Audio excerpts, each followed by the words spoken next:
Lady Louise bears unbelievable resemblance to unexpected royal family member. Are we seeing double? Lady Louise has no doubt inherited a number of striking traits from her Windsor bloodline, but there is one royal ancestor who could be twins with the 20-year-old.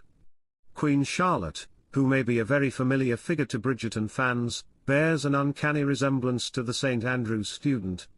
According to the historic royal palaces, Charlotte was known for being clever, good-humoured and excelling at music.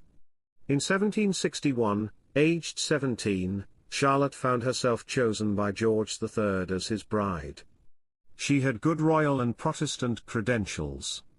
Most importantly for the king, she was sweet-natured and compliant, the official website states. Welcome to Royal Pancakes. If you are new here, please don't forget to subscribe and click the notifications bell, so you don't miss any news about the British monarchy.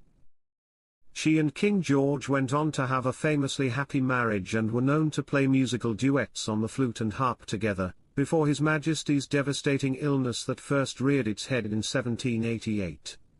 Sure, never was anyone to be more pitied than Her Majesty, as no couple had ever been happier than they were before this greatest of all misfortunes, said Mrs Philip Lybbe Poyse in 1788, who had watched George and Charlotte's coronation procession 27 years earlier.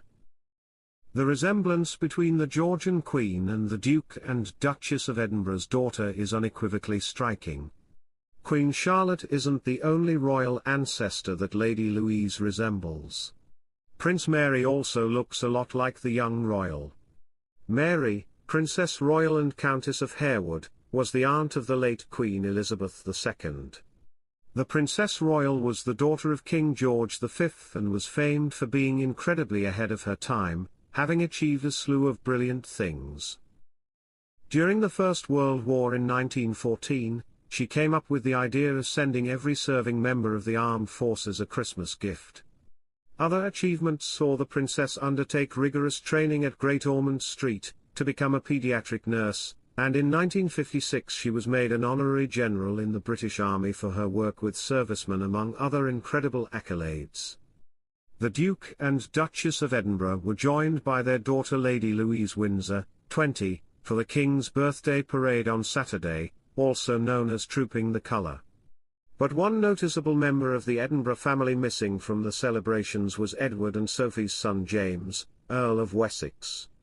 James, 16, is currently studying at school in Surrey, and it's most likely that his busy schedule, revision, and end-of-year GCSE exams prevented him from travelling down to London for the day.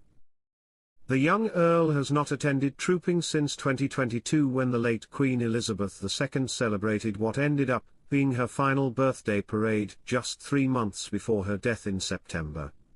Last year, neither James nor Louise attended trooping. Louise, who studies at the University of St Andrews in Scotland, the same higher education institution that Prince William and Kate went to, was thought to be studying for and taking university exams. She watched the military procession from the No. 1 barouche carriage, riding opposite her mother Duchess Sophie, and the King's 88-year-old cousin, the Duke of Kent. Louise looked gorgeous, recycling a Susanna London dress that she previously wore for her uncle the King's coronation last year. Her dress featured a high neckline and long sleeves, exuding elegance. Louise paired it with a striking periwinkle hat, embellished with floral accents and feather. Her accessories included pearl drop earrings and a simple necklace. Her mother Sophie, meanwhile, shone in a yellow dress by one of her go-to designers, Beulah London. The sunny frock featured a round neckline, puffed sleeves, and a floaty skirt. She paired it with a yellow fascinator with netted detailing across her face. Sophie's husband Prince Edward took part in the military procession on horseback with Prince William and Princess Anne. After watching the parade at the Major General's office, Sophie and Louise made their way back to the palace, both taking cover from the rain. Despite King Charles being born in November, his special day is once again celebrated in June, when it is typically warmer, with a military parade where he inspects troops and takes part in a procession in central London. Over 1,400 parading soldiers, 200 horses, and 400 musicians come together in a great display of military precision, horsemanship, and fanfare.